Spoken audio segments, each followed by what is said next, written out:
I feel the need for speed. Ow!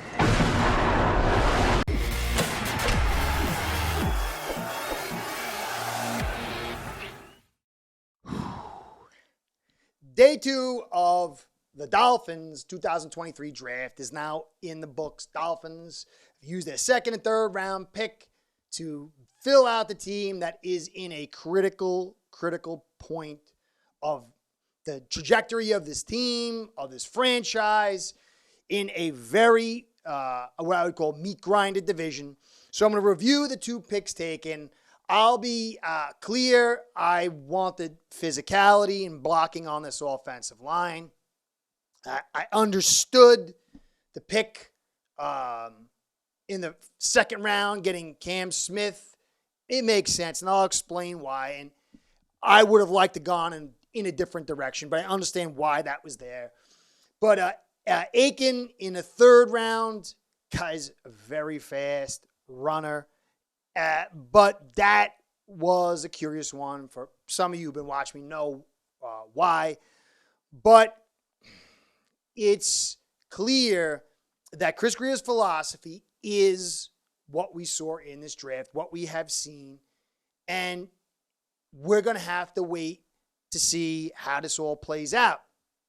This is the season Chris Grier gets his final grade from me, because he made very concrete decisions on what kind of GM he has, what philosophy he has. And I clearly like a lot of the stuff he did. But there is that staring in your face lack of respect, lack of concern, lack of belief that trench play on the offense is critical, the lack of investment in blockers. And we're going to have to see how this plays out. I don't know exactly how it's going to play out. I am very concerned in not overall, but in the critical moments, as you guys all know, because I'm the offensive line guy. So now we're going into the draft to tomorrow, which will be back-end picks. None of those guys are really going to come in, more than likely. Occasionally, you get an Onwenu to help you out in the trenches. But this is what we got. This is the team that we have now before us, and we know the philosophy. Let's now see how it plays out. So I'm going to get into the draft grades. It's not all doom and gloom, but I'm a little befuddled just a bit. So thanks for stopping by. I appreciate everything you guys do. You're the best. I want to give you a shout out. And shout out to Ace Bread, my sponsors, because without the two of you, man, this is all I want to get through. This show ain't going down. Ace Per Head's betting software is the premier white label platform for bookies to manage their players and grow their sportsbook operation. Click the link in the description below to get set up in minutes. Ask for the Curtis promo and get a special introductory discount. Darnell Washington was my player that I really wanted. I understood why we passed on him in the second. I was very disheartened that we passed on in third. I wanted Kraft to help. He would fall to us in the third. I kind of thought we maybe go in the second after that big run. We went the cornerback route, and I'll get into why it made sense. But Green Bay took Kraft a couple of picks ahead of us, and we decided to go with small running back, but speedster Aiken in the third and bypass Darnell Washington. Now, I believe I can be wrong, and that's the key to being a good evaluator, to trying to seek truth and wisdom, is always taking the first step, that admitting that you can be wrong. And clearly, my wife will let you know that I can be wrong at a time, and I'm sure you guys can too. My belief is on offense, the trenches, the trench play, the blocking sets everything. It makes the NFL world go round. Now, there were guys that were available. I really like that cat, Osiris, that the Bills picked up. We passed on him. We went with the corner. Cam Smith is a very talented cornerback. Now, I wouldn't say he's elite, but 4.43 speed, 38-inch vertical, 11.2 broad jump, 149 split, 6'1", I believe, and light in the pants 180. Now, his arm length's a little bit shortish, and he can play multiple positions. He can play inside, outside, some man. He's a little bit of a ball hawk. He was ranked one of the top FBS players, 1.3 passes defense per game, 11 breakups over 11 games. And he had an injury, a foot injury that he recovered from. So he's not a perfect prospect. He was ready to go in his second and third round. Some people said a little bit higher. I did think when I was going over my draft, the philosophy that I saw through the interviews, that we would go with defensive player first if Laporta did not make it to us in that second round. I think we wanted that guy. And when he left, there was that run early. The Bills kind of started off in the first round. And then early in the second round, it went. And then we're sitting there. And it was really going for Kraft early and going with him, or Darnell Washington, who a lot of teams passed on. And that's really what I got to say. You know, my friend Mikey over Mafia Sports Report, he's like, you're basing this guy on, he is a freak, and you're basing it on projections. And I went back and forth. And so I have to kind of see that a lot of teams passed on this guy. And so the Dolphins decide to go with the running back in a third. But to me, the lack of attention on this offensive line says a bunch of things. Cam Smith, though, it really, as much as it hurt me to not go offensive line or tight end, all that, it makes a ton of sense long term. Howard's going to be 31 next year. You save 18 and you lose 7 if you cut him post-June, so that means you save about 11. We don't know if Howard's going to stay healthy this year. So you bring Cam in, it allows you the flexibility of possibly cutting Howard, help you try to retain some of these guys, key guys that are going to be up for big contracts. You got Wilkins, who's going to be $25 million. Sealer, who might be anywhere between $18 and $20 million. You got Connor Williams, who's going to be anywhere but $10+ million. And then you got Hunt at $10+ million. So if you can bring Cam in and then move off Howard, you stick with Ramsey, you stick with Kohu, maybe bring Needham back if he stays healthy and plays well, or find another guy. It gives you team flexibility. Now, that team flexibility is smart, and I understand Grier's approach. I can't fault him for it. I think he was expected to go maybe a little bit higher, and I really do understand, but I think it jeopardizes a little bit this season because we are so thin on our offensive line front unless Grier nails it. I mean, this is really about Chris Grier. This team is about Chris Grier's vision. It's the same vision he had with Flores, the same vision he had with Gase. You say that it was everybody else was choosing this vision, but offensive line-wise, we've seen the same vision over and over again. Grier has his handprints all over this team for quite some time. And you can't say it's terrible.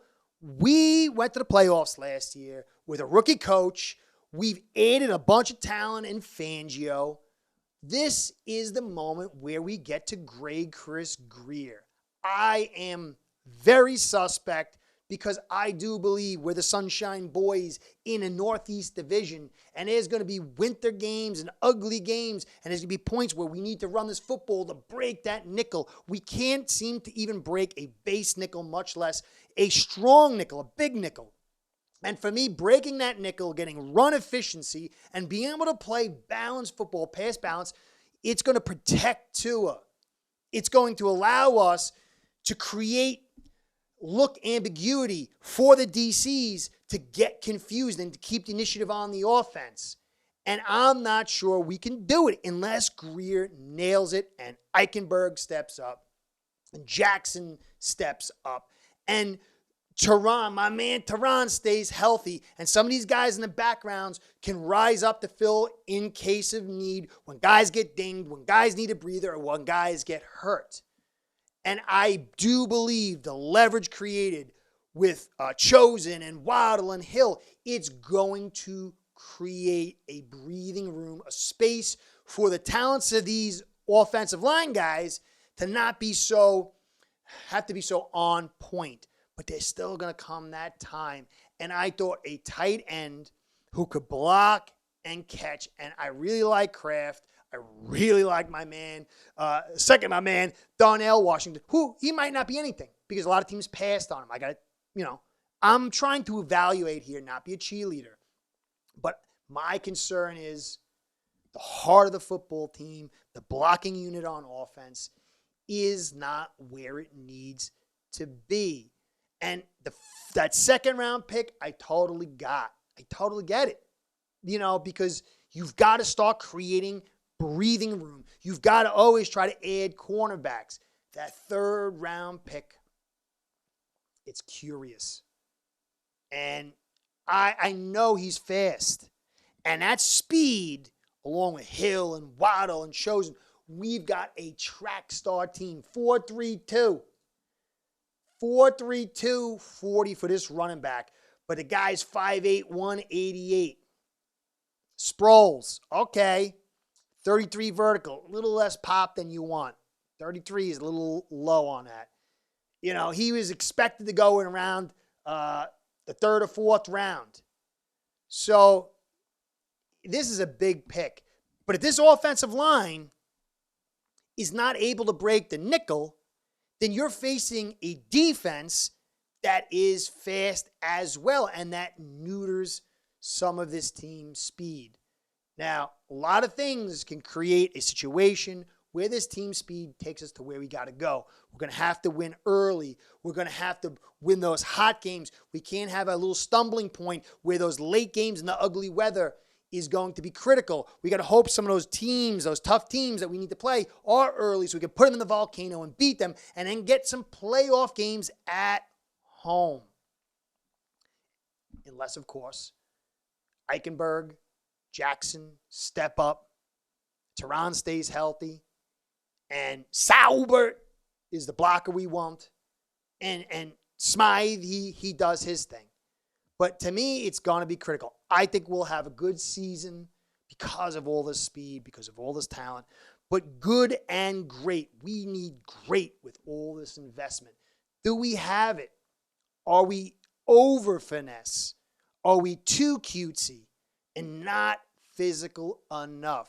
That is the main storyline for the season. And I don't know.